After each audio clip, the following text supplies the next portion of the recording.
Hello guys, artist എന്ന YouTube ചാനലിലേക്ക് എല്ലാവർക്കും സ്വാഗതം. നമ്മളിന്ന് ചെയ്യാൻ പോകുന്ന ഒരു ഫോട്ടോ ഫ്രെയിം വീഡിയോ ആണ്. ആര്യശാല ശ്രീ മുത്താരമ്മൻ ക്ഷേത്രത്തിനടുത്തായിട്ട് ഒരുപാട് ഫോട്ടോ ഫ്രെയിം ഷോപ്പുകളുണ്ട്. പക്ഷെ നമ്മൾ കയറിയത് GM ഫോട്ടോ ഫ്രെയിം എന്നൊരു ഷോപ്പിലാണ്. നമ്മൾ എപ്പോഴും പോകാറുള്ള ഒരു ഷോപ്പ് തന്നെയാണ് GM ഫോട്ടോ ഫ്രെയിം എന്നൊരു ഷോപ്പ്. നമ്മളെ കണ്ടൊന്നും പുള്ളി അവിടെ ചെയ്തുകൊണ്ടിരുന്ന വർക്ക് എടുത്ത് മാറ്റി വെച്ചിട്ട് നമ്മളെ വർക്ക് അങ്ങ് എടുത്ത് ചെയ്യാൻ തുടങ്ങി. ഇവിടെ A4 സൈസിന് 150 രൂപയും A3 സൈസിന് 250 രൂപയും A2 സൈസിന് 550 രൂപയാണ് പ്രൈസ്. ഞാൻ കൊണ്ടുപോയത് A4 സൈസിൻ്റെ ഒരു ഫോട്ടോ ആയതുകൊണ്ട് തന്നെ ഞാൻ 1/2 ഇഞ്ചിൻ്റെ ബ്രൗൺ കളർ പ്ലെയിൻ ഫ്രെയിമാണ് സെലക്ട് ചെയ്തത്. ഇത് മാത്രമല്ല, ഒരുപാട് വെറൈറ്റി ഫ്രെയിമുകൾ അവിടെ ഉണ്ട്. 1 ഇഞ്ചിൻ്റെ ഉണ്ട്, ഗോൾഡ് കളറുണ്ട്, ബ്ലാക്ക് ഉണ്ട്, പാറ്റേൺ ഉള്ളതുണ്ട്. അങ്ങനെ ഡിഫറെൻറ്റ് ടൈപ്പ് ഓഫ് ഫ്രെയിമുകൾ അവിടെ ഉണ്ട്. ഇങ്ങനെ A4, A3, A2, A1 എന്നല്ല, നിങ്ങൾ കസ്റ്റമൈസ്ഡ് സൈസിൽ കൊണ്ടുപോയാലും അതനുസരിച്ച് അളവെടുത്ത് അവർ ഫ്രെയിം ചെയ്ത് തരുന്നതായിരിക്കും. ആദ്യമായിട്ട് ഞാൻ സ്റ്റുഡിയോയിലോട്ടാണ് ഈ ഫോട്ടോ ഫ്രെയിം കൊണ്ട് പോകുന്നത് ഫ്രെയിം ചെയ്യാനായിട്ട്. അവിടെ 1500 അവർ പറഞ്ഞത്.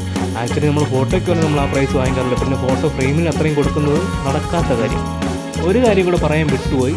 ഇവിടെ ലാമിനേഷൻ കവർ മാത്രമല്ല, ഗ്ലാസ്സും ഉണ്ട്. നിങ്ങൾക്ക് ഗ്ലാസ്സാണ് ആവശ്യമെങ്കിൽ ഒരു 50 രൂപ എക്സ്ട്രാ ചിലപ്പോൾ കൊടുക്കേണ്ടി വരും. ഫോട്ടോ ഫ്രെയിമിൻ്റെ സൈസ് അനുസരിച്ച് ചെറിയൊരു ഡിഫറൻസ് അങ്ങോട്ടും ഇങ്ങോട്ടും വന്നെന്നൊക്കെ ഇരിക്കും. ഞാൻ ഗ്ലാസ് ഫ്രെയിം ചെയ്യാറില്ല. എങ്ങനെ താഴെ വീണ് പൊട്ടിയാലോ എന്നുള്ള പേടി കാരണം ഞാൻ കൊടുക്കുന്ന ഗിഫ്റ്റ് ആണെങ്കിലും ശരി, എൻ്റെ അടുത്ത് വരുന്ന കസ്റ്റമറും ഇന്നുവരെ ആവശ്യപ്പെട്ടിട്ടില്ല ഗ്ലാസ് തന്നെ വേണമെന്ന്. അതുകൊണ്ട് തന്നെ ഞാൻ എപ്പോഴും ലാമിനേഷൻ കവറേ ചെയ്യാറുള്ളൂ. ഒരുപാട് ടൈമൊന്നും ആകത്തില്ല, കൂടിപ്പോയൊരു 15 മിനിറ്റ്, അതിനകത്ത് തന്നെ കാര്യം സെറ്റ്, നീറ്റ് ആൻഡ് ക്ലീൻ. അപ്പോൾ ഇതുപോലത്തെ വീഡിയോസ് ഇനിയും കാണാനായിട്ട് ആർട്ടിസ്റ്റ് എന്ന ചാനൽ ലൈക്ക് ചെയ്യുക, ഷെയർ ചെയ്യുക, സബ്സ്ക്രൈബ് ചെയ്യാൻ മറക്കാതെ ബെല്ലൈക്കണും കൂടെ പ്രസ് ചെയ്യുക. ഇനിയൊരു വീഡിയോയിൽ വീണ്ടും കാണാം. അതുവരയ്ക്കും ബൈ.